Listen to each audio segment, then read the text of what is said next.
Number 5. Number 5. We have the first of 2 anime on my list, Okay. and probably the least kid-friendly show either of us are going to talk about. Death Note, Nice. which, oh my Hellsing gosh. might be more violent, but Death Note is Oh, okay. more... Death Note is... There's more at stake. Thematically. Yeah, thematically. Thematically, it's off the charts. I mean, I guess Hellsing Ultimate is probably less kid-friendly, but your Death kid Note won't understand Death Note. No. It's another example so- of great concept So delivered perfectly. great concept. It's such a complex show. Mhm. Oh my gosh. I don't really want to talk about it because you should just watch it. Because it is literally one of the best things I've ever seen. I've only seen like the first half. It's probably way too low on this list.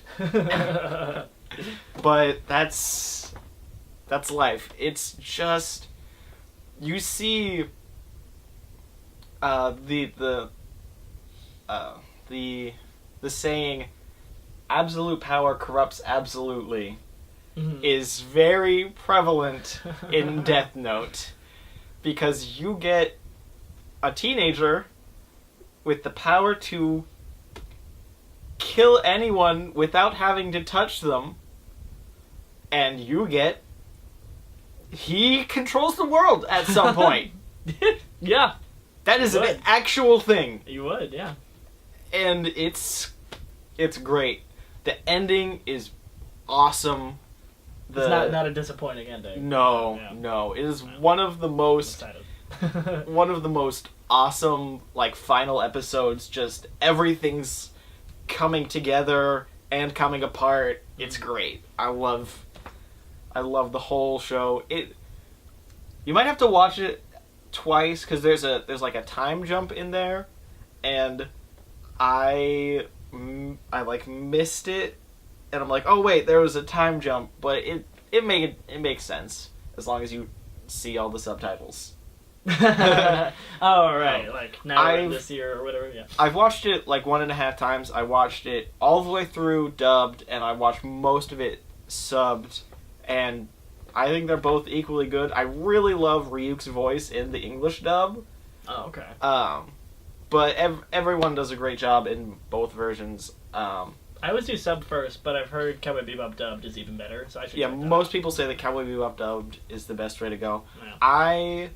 Basically, whatever version you start with, you're going to think is the better version for the most part. That makes sense. And I mean, Netflix had it dubbed, and I'm lazy, and like to read. I think it has it both ways, but yeah. So I watched it because for me it defaulted to dubbed, so I watched it dubbed, and Oh, okay. it's so good. Just I can't spoil it because I will feel like the worst person ever. 'Cause Good. We'll it's just leave it there. Such a good show. I like that. I like it's a good show. Watch it. I'm not going to spoil it, but you should watch it. Yes. I like that. So this is number 5, right?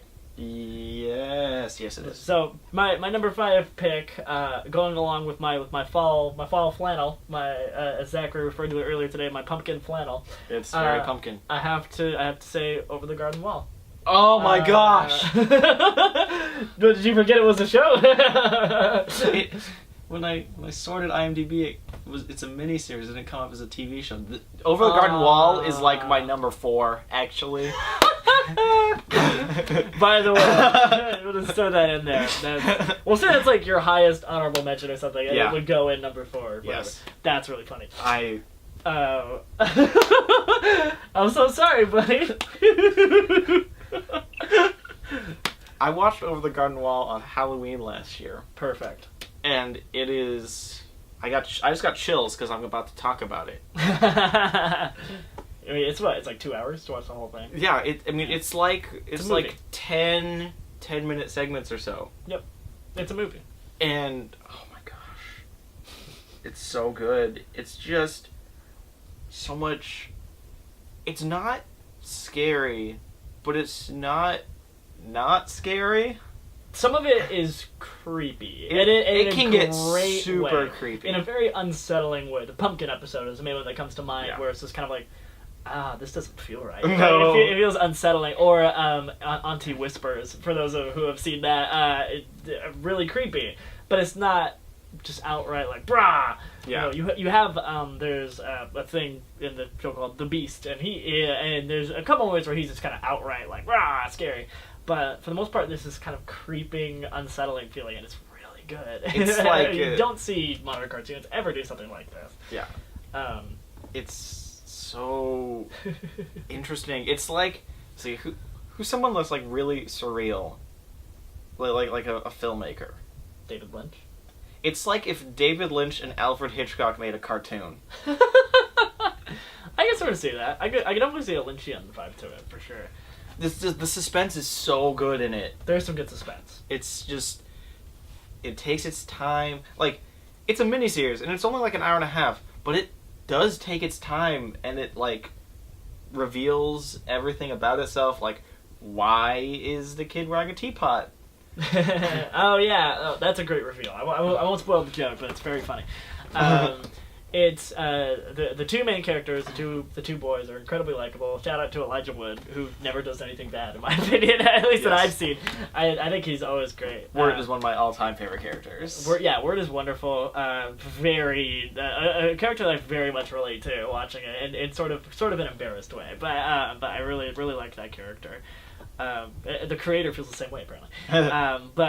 It's one of those shows where, going back to my favorite Disney movie, which half of is The Legend of Sleepy Hollow, it very much has that vibe to it, that autumn fall kind of vibe, and it has this sort of 1940s Disney style to it. It does. Sort of mixed with a modern sort of Adventure Time style, and it blends perfectly.